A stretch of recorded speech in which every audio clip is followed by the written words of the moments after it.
Hello every one. ഇന്ന് ഞങ്ങളിവിടെ ഖത്തറിൽ വന്നിട്ട് 1 വീക്ക് കഴിഞ്ഞു കേട്ടോ. എത്ര പെട്ടെന്നാണ് ദിവസങ്ങൾ പോകുന്നത്. ഇവിടെ ഭയങ്കര ചൂടാണ്.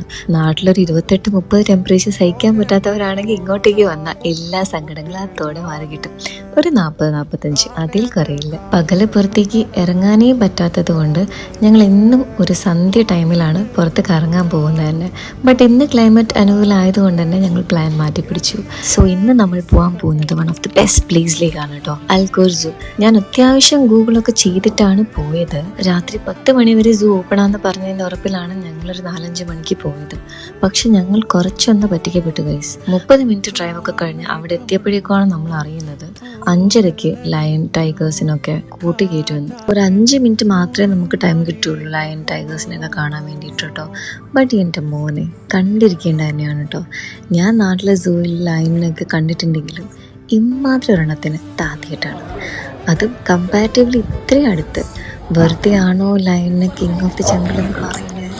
അത്രയും എടുപ്പാണ് കേട്ടോ കാണാനായിട്ട്. ടൈഗറിനൊക്കെ ഒരു മിന്നായം പോലെ കാണാൻ പറ്റുള്ളൂ. അപ്പോഴേക്കും തന്നെ അതിനെയൊക്കെ കൂട്ടി കയറ്റിയായിരുന്നു. പിന്നെ കണ്ടത് ജിറാഫിനെയാണ് കേട്ടോ. ഞാൻ ആദ്യമായിട്ടാണ് ജിറാഫിനെ കാണുന്നത്. നാട്ടിലെ സൂവിലെ ജിറാഫിനെ എനിക്കറിയില്ല ഉണ്ടോ എന്ന്, ബട്ട് ഞാൻ കണ്ടിട്ടില്ല. അവിടെ ആനിമൽസിനെ ഫീഡ് ചെയ്യാൻ പാടില്ല എന്ന് അവർ പ്രത്യേകിച്ച് മെൻഷൻ ചെയ്തിട്ടുണ്ടെങ്കിലും ജിറാഫിനെ കണ്ടു കുറച്ച് പുല്ല് കൊടുക്കാതിരിക്കാൻ തോന്നിയില്ല. പിന്നെ ഖത്തർ നാഷണൽ ആനിമൽ ഒറിക്സിനെ കണ്ടു.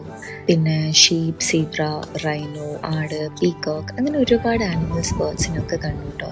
പക്ഷേ ഒരേ ഒരു സ്നേക്കിനെ മാത്രമേ ഞാൻ ഇവിടെ കണ്ടുള്ളൂ. പിന്നെ അവിടെ ചിൽഡ്രൻസിന് കളിക്കാൻ പറ്റിയ ഒരുപാട് റൈഡ്സും സ്പോട്ടൊക്കെ ഉണ്ട് കേട്ടോ. ഫ്രണ്ട്സ്, ഫാമിലീസിനൊക്കെ 1 ഡേ മൊത്തം സ്പെൻഡ് ചെയ്യാനുള്ളത് അവിടെ തന്നെ ഉണ്ട് കേട്ടോ. അഡൽട്സിന് 15 ഖത്തർ റിയാലും ബിലോ 10 ഏജ് ഗ്രൂപ്പിലെ പിള്ളേർക്ക് 10 ഖത്തർ റിയാലും ആണ് കേട്ടോ ചാർജസ് വരുന്നത്. ഞാൻ ആദ്യം ഭാവിക്ക് ടിക്കറ്റ് ചാർജ് ഉണ്ടാവില്ല എന്ന് കരുതിയേ, പക്ഷെ കൊടുക്കേണ്ടി വന്നു ഗൈസ്. ബട്ട് ഓവറോൾ നല്ലായിരുന്നു കേട്ടോ. നാട്ടിൽ തിരിച്ചു പോകുന്നതിന് മുന്നേ ഒന്നുകൂടെ വിസിറ്റ് ചെയ്യാന്നൊക്കെ പ്ലാൻ ചെയ്ത് ഞങ്ങൾ അവിടെ നിന്ന് തിരിച്ചു. ഖത്തറിലേക്ക് വരുമ്പോൾ ഈ സ്പോട്ട് ഒരിക്കലും നിങ്ങൾ മിസ് ചെയ്യരുത് കേട്ടോ. അപ്പം അത്രയുള്ള വീഡിയോ. ബൈ.